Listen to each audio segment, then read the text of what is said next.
How much can I earn after I finish my MBBS from abroad? Can I get a government job? These are some of the questions that comes to your mind when you are considering studying MBBS from Russia. Hi, my name is Vivek. I have done my MBBS from ASMU Russia and have cleared my FMG exam in January 2024. And along the way, I have helped hundreds of students get admission into their dream university. If you are new to the channel, I make regular videos about medical education abroad. And if you have not subscribed, please do subscribe.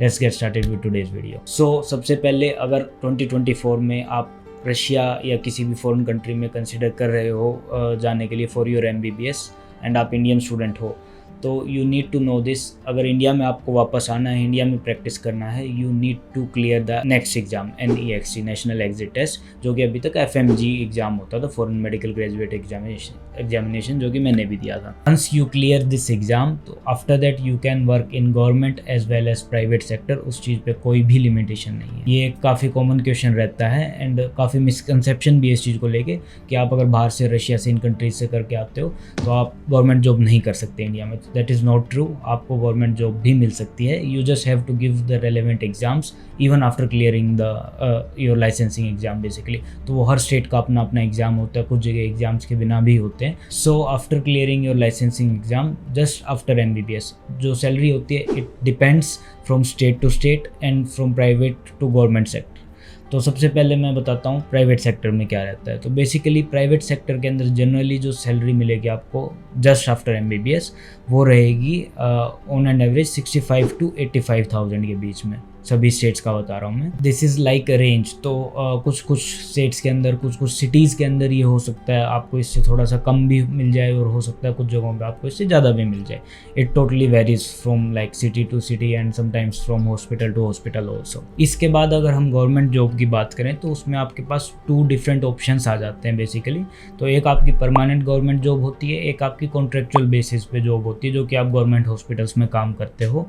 And यहाँ पे भी आपकी salary थोड़ी थोड़ी differ करती है। तो I will give you an example. For example, आप जैसे हरियाणा स्टेट में आप करते हो, तो उसमें अगर आपको परमानेंट गवर्नमेंट जॉब लेनी है तो you have to give the examination of HCMS, और वो आप एग्ज़ाम दे के उसके बाद you will get a government job. अब वो जो परमानेंट गवर्नमेंट जॉब होती है बेसिकली, तो उसके अंदर आपकी जो स्टेट टू स्टेट है वो वेरी करता है, बट इट इज़ अप्रोक्सीमेटली आपका 90,000 से लेके 1.5 lakhs तक चला जाता है। This is for the permanent government job. इसके बाद कॉन्ट्रेक्चुअल जॉब्स होते हैं, जो कि आपका मोस्टली हर जगह, हर स्टेट में आपका ईयरली बेसिस पे कॉन्ट्रैक्ट बनता है, और उस पर आप जॉब करते हो। गवर्नमेंट हॉस्पिटल्स के अंदर ही होती है ये जॉब। इसके अंदर आपकी सैलरी जो है वो 80,000 से लेके 1 lakh के अराउंड रहती है। कुछ कुछ स्टेट्स में ये थोड़ी सी ज़्यादा, कुछ कुछ जगहों पे, फॉर एग्जांपल इन दिल्ली आपका normally on and average 1.25 lakhs के अराउंड मिल जाता है, जो कॉन्ट्रेक्चुअल जॉब्स होती हैं ये जो मैंने बताया आपको, ये this is like state governments के बारे में बता रहा हूँ। इसके अलावा आपके पास एक ऑप्शन होता है, you can work in central government और लाइक अंडर सेंट्रल गवर्नमेंट के जो हॉस्पिटल्स हैं उसके, वहाँ पे भी काम कर सकते हो। ESI हॉस्पिटल्स जो होते हैं वहाँ पे भी आप काम कर सकते हो। एंड उनके अंदर जो आपको सैलरी मिलती है वो ऑन एंड एवरेज 80,000 से लेके 1.25 lakhs इस रेंज में रहती है। ये भी ऑलमोस्ट सिमिलर सा ही है, बहुत ज़्यादा इसमें डिफरेंस नहीं है। प्राइवेट सेक्टर में you can also do locum jobs, जो कि आपका मोस्टली Tier 1 Tier 2 सिटीज़ के अंदर मोस्टली सभी को मिल जाती है। एंड उसके अंदर बेसिकली आपको जो सैलरी मिलती है वो 2,000 से लेके 5,000 पर डे के हिसाब से होती है वो। एंड इसमें बेसिकली होता ही है कि बहुत सारे हॉस्पिटल्स को, बहुत सारी जगहों पे they need doctors for a short period of time. तो maybe they need someone for a week, maybe for maybe 15 days और मे बी 30 days। तो उसके बेसिस पे वो आपका कॉन्ट्रैक्ट बनता है और एक डेली बेसिस पे आपको सेट किया जाता है कि क्या रेट रहेगा, उसके हिसाब से you get a salary. Now this is a very popular option among foreign medical graduates as well as Indian students भी करते हैं, ऐसा नहीं है। बिकॉज कि if you need to earn some money and you also want to prepare for your PG exams, तो उस scenario में काफ़ी सारे स्टूडेंट्स, डॉक्टर्स जो हैं वो ये काम भी करते हैं इस तरीके से। एंड उसमें you get some free time as well and you get some time to earn money as well.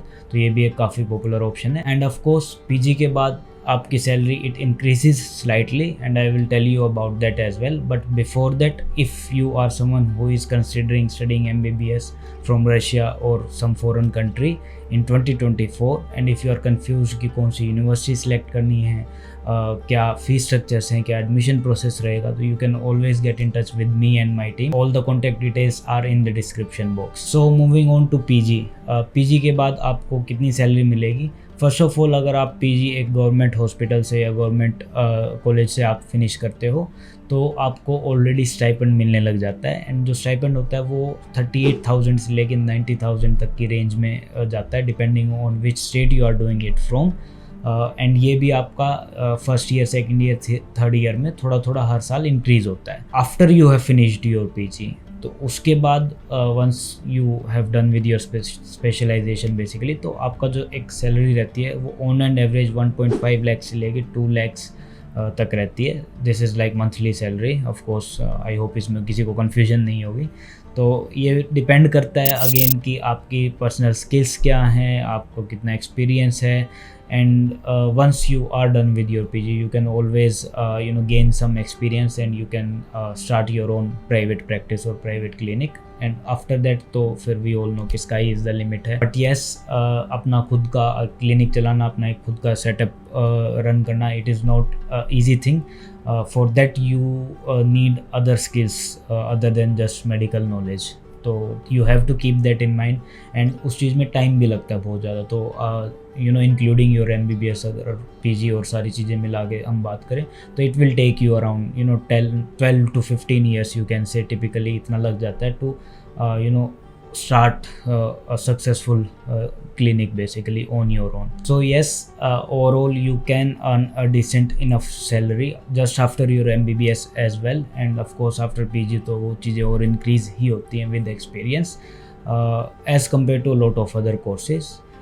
One thing that you need to know is कि if you are thinking कि डॉक्टर बन जाते हैं, medical field में आ जाते हैं and you will become a millionaire overnight just after your MBBS, तो ऐसा नहीं होने वाला है. It takes quite a lot of time to reach to that level कि आप इतना ज़्यादा अर्निंग आप स्टार्ट करने लगो.